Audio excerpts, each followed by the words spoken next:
ഒരു 6 മാസത്തെ കാത്തിരിപ്പിന് ശേഷം എൻ്റെ കൊച്ചിൻ്റെ വിസയും കഴിഞ്ഞിട്ടാണ് എനിക്ക് ഔസ്ലാൻഡ് ബഹോഡയിൽ ഒരു ടേമിങ് കിട്ടിയത്, എൻ്റെ കൊച്ചിൻ്റെ വിസ പുതുക്കാനായിട്ട്.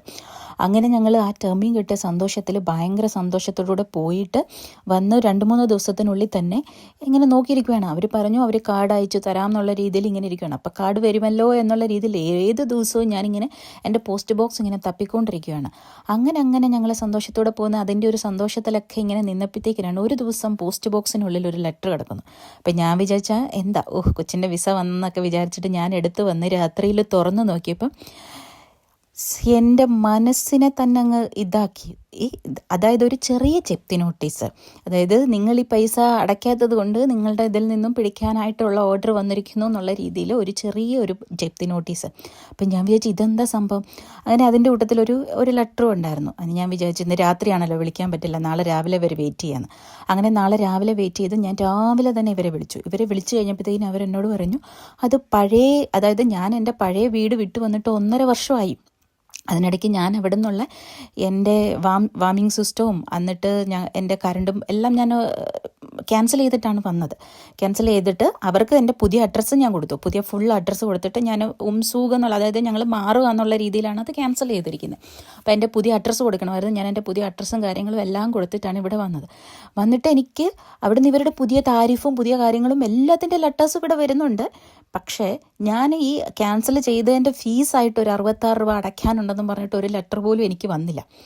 അവസാനം എനിക്ക് അതിൻ്റെ ഒരു മെയിലോ ലെറ്ററോ ഒന്നും വന്നിട്ടില്ല. ഇതിനിടയ്ക്ക് ഒരു ലെറ്റർ വന്നപ്പോഴത്തേക്കിന് ഞാൻ ഓൾറെഡി ആ പൈസ അടച്ചു.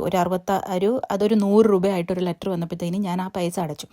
ഞാൻ ആ പൈസ അടച്ചു കഴിഞ്ഞപ്പോഴത്തേക്കിന് ഓക്കെ ഇവർ പിന്നെയും ലെറ്റർ വിട്ടപ്പോൾ ഞാൻ വിളിച്ച് സംസാരിച്ചു, അടച്ചു എന്ന് പറഞ്ഞപ്പോഴത്തേക്കിന് അതിൻ്റെ ഫോട്ടോ ഇടാൻ പറഞ്ഞു. ഞാൻ അതിൻ്റെ ഫോട്ടോ വിട്ട് ആ പൈസ എടുത്തു. അത് കഴിഞ്ഞപ്പോൾ എനിക്ക് വീണ്ടും ഒരു ലെറ്റർ വന്നിരിക്കുകയാണ്, രണ്ടിനും സെപ്പറേറ്റ് ആയിട്ട് അടയ്ക്കണം എന്ന് പറഞ്ഞിട്ടാണ്. ഞാൻ വിളിച്ചു ചോദിച്ചപ്പോഴാണ് ഈ കാര്യം ഞാൻ അറിയുന്നത്. ഈ രണ്ടാമത്തെ കാര്യത്തിന് വേണ്ടിയിട്ട് എനിക്ക് ഇവർ ഒരു ലെറ്ററോ കാര്യങ്ങളോ ഒന്നും അയച്ചിട്ടില്ല.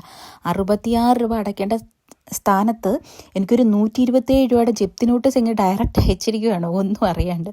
അപ്പോൾ ഞാൻ പിറ്റേന്ന് രാവിലെ വിളിച്ചും പറഞ്ഞു, ഞാൻ പറഞ്ഞു നിങ്ങൾ ഒരു ലെറ്ററോ കാര്യങ്ങളോ ഒന്നും ഇല്ലാതെ എൻ്റെ പുതിയ അഡ്രസ്സ് നിങ്ങളുടെ കയ്യിലുണ്ട്, നിങ്ങൾ ഡയറക്റ്റ് ഇതാണോ അയക്കുന്നതെന്ന് ചോദിച്ചു കഴിഞ്ഞപ്പോഴത്തേനും അവർ പറയാം അതങ്ങനെയാണ് മേഡം, അത് വേറെ ഡിപ്പാർട്ട്മെൻറ്റിൽ നിന്നാണ്, ഞങ്ങൾക്ക് ഇങ്ങനെയാണ് ലെറ്റർ വന്നത്, അപ്പോൾ ഞങ്ങൾക്കിത് ചെയ്യണമെന്ന്. അത് ഇതിവിടുത്തെ ഒരു സിസ്റ്റമാണ്, നമുക്ക് അടയ്ക്കാൻ എന്തെങ്കിലുമൊക്കെ ഉണ്ടെന്നുണ്ടെങ്കിൽ നമ്മുടെ ബാങ്കിൽ പൈസ അടയ്ക്കാനുള്ളപ്പം കോടതി വന്ന് ജപ്തി ചെയ്ത് കൊടുക്കുന്ന പോലെ നമ്മുടെ ചെങ്കമ വസ്തുക്കളിൽ നിന്നും അവർക്കത് പിടിച്ചെടുക്കാനുള്ള എന്തോ റൈറ്റൊക്കെ ഉണ്ട്. അപ്പോൾ അതിൻ്റെ പേരിലുള്ള ഒരു പേപ്പേഴ്സാണ് എനിക്ക് വന്നത്. സാറേ ഞാൻ വിചാരിച്ചു വക്കീലിൻ്റെ അടുക്കൽ പോയാലോ. പിന്നെയാണ് ഞാനത് ആലോചിച്ചത്, വക്കീലിന് 150 രൂപ കൊടുക്കണം അയാളെ ചെന്ന് കണ്ട് സംസാരിക്കണം എന്നുണ്ടെങ്കിൽ. അപ്പം 127 രൂപ ഞാൻ അടച്ചാൽ മതി. 66 രൂപ കടന്ന് 1.5 വർഷം കൊണ്ട് 127 ഞാൻ അറിയാതെ. അപ്പം ഞാൻ വിചാരിച്ചു ബെറ്റർ അങ്ങ് അടച്ച് തീർത്തേക്കാം. അങ്ങനെ അങ്ങോട്ട് അതും അടച്ച് തീർത്ത് ആ തലവേദന ഒഴിച്ചു. ഞാൻ പറഞ്ഞു എനിക്ക് അടച്ചതിൻ്റെ റെസിപ്റ്റ് വേണമെന്ന് പറഞ്ഞാൽ അവർ റെസിപ്റ്റ് അയച്ചു തന്നിട്ട് ഇങ്ങനെ ഇരിക്കുവാണ്.